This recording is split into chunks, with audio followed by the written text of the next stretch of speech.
Hi everybody, Toe with Pulsar coming at you again with another video. Today's topic, updates. Several updates I need to cover and let you guys know about. The first order of business, Twitter. So I finally gained control over the original @Pulsar-coin Twitter account. So I have it, I got it. So this is going to complement our existing @Team Pulsar-coin account. Okay, this is going to be used as the primary account going forward, and I'm going to retain the original @Pulsar-coin and leave it for historical reasons. And this represents Pulsar Guy and Pulsar's Peter effort to the project here, and the new @Team Pulsar is going to reflect the change in hands of the team, the leadership of the project. So what I'm trying to do is I'm trying to make sure everyone stays up to date. I'm doing my best. Okay, so to that end, what's going to happen is that whenever I create a YouTube video, of course you see that it's being published @Team Pulsar. You can see all the videos, they automatically are pushed to Twitter, to our Team Pulsar coin account. Additionally, they are also going to be pushed to the original Pulsar coin account. So I do one video, it gets pushed to two places at the same time. So that way everyone's up to date, like in terms of videos. Additionally, I've made some changes in the background when it comes to the dev updates channel on the Pulsar Discord. So every time that the dev, Mr. Jason, whenever he posts an update, whatever the update is, that update is also going to be pushed to both Twitter accounts at the same time. So in that way, everyone can use Twitter to stay up to date. Of course, it's always recommended to join the Discord community and participate and stay up to date that way. And plus, our community is kind of cool.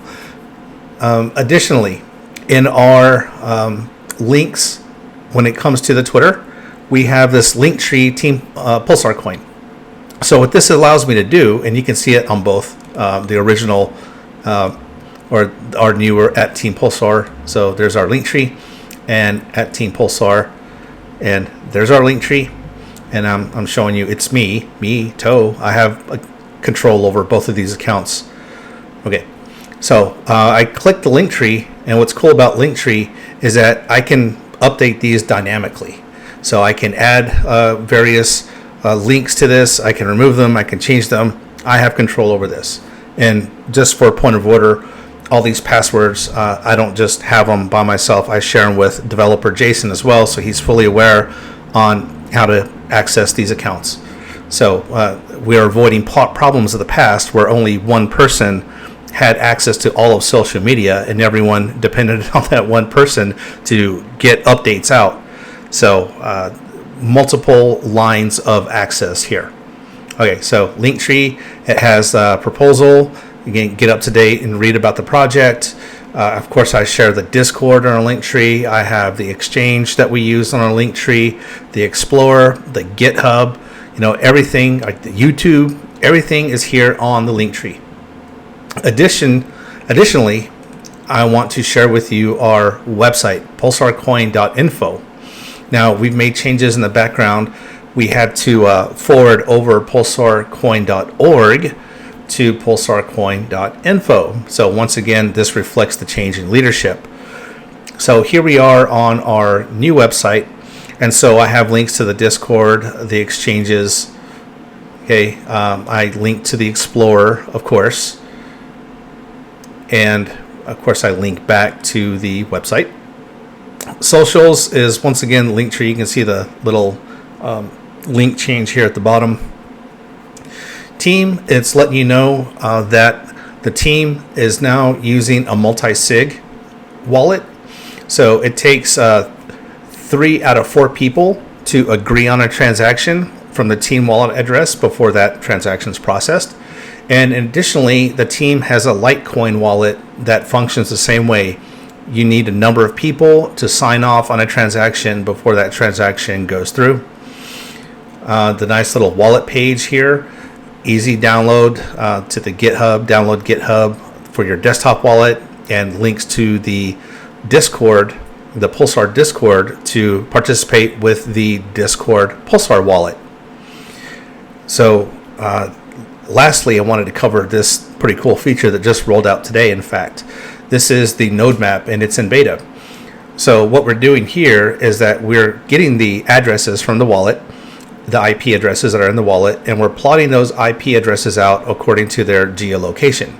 So this is what the map looks like globally. So you can kind of see your Pulsar brothers and sisters at work and where they're at in the world. So we have a couple of different colors going on. Okay, we have green, we have blue, we have gray, black, and red. So here in the upper right hand corner, it tells you and describes to you what these are: seed nodes, master nodes, open nodes, closed nodes, and invalid nodes. And of course, you can kind of use your mouse and scroll to zoom in, and use your mouse to zoom out, and you can click any one of these P's, these nodes, to get a little bit more information about them. Okay, so let's just wipe it. Here in the legend, right off the bat, I can see that there are 4 seed nodes. So a seed node is a IP address or domain name that's hard-coded in the wallet. So when you first load your wallet, it queries the seed nodes and it pulls your peer list from the seeds. So right now there are 4 seed nodes. Now, master nodes is something that we have planned in the future for Pulsar version 2.0. And as we get closer to that, we'll go into more detail as to what a master node is, what it does for the network. It's going to add another layer of security, by the way. There's, one as an example. I click on it. So example master node for version 2. Open nodes. Open nodes, there are 23 of them. So an open node represents a wallet or an individual who has forwarded port 5995 from the router to the IP address in their local network that's running the Pulsar wallet. It opens up, in other words, communication to go in both directions. So there are 23 of them. So I'll click, see what that looks like. Okay, open node. Closed nodes, there's 293. So there are more people on the network who don't have port forwarding enabled than who do have port forwarding enabled. So when you port forward, by the way, you help support the network. So I encourage you to open port 5995 and support us. So closed nodes, there's lots of them, and they are represented with a gray P. Now you can turn your gray P into a blue P by doing the whole port forwarding. Invalid nodes, okay, so invalid nodes represent individuals who are running an old, outdated version of the wallet.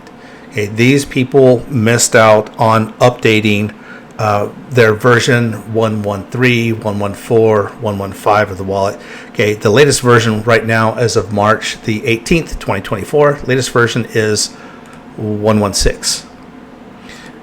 All right, so 1162. So when an older wallet attempts to connect to a newer version of the wallet, well, the newer version of the wallet kicks out and automatically disconnects these older peers, these older versions of the wallet. Now, these older versions of the wallet that are still active or that are still in existence, they actually talk to each other. Okay, so it looks like, for all sense of purposes, that they are generating proof of stake, but they're not valid proof of stakes. They're on an old blockchain. So that's why it's important to really stay up to date on that. So if you are running version 115, or heck, if you're running anything less than 1162, you do need to update your wallet. And that involves, I've covered this in other videos, that involves not only updating and replacing the Qt executable, the CLI executable. You don't just replace your executables, but at this point in time, you actually have to delete your blocks and chain state folder and replace them. Now, luckily, it's strategically, I have updated and uploaded the blocks and chain state folder on the GitHub.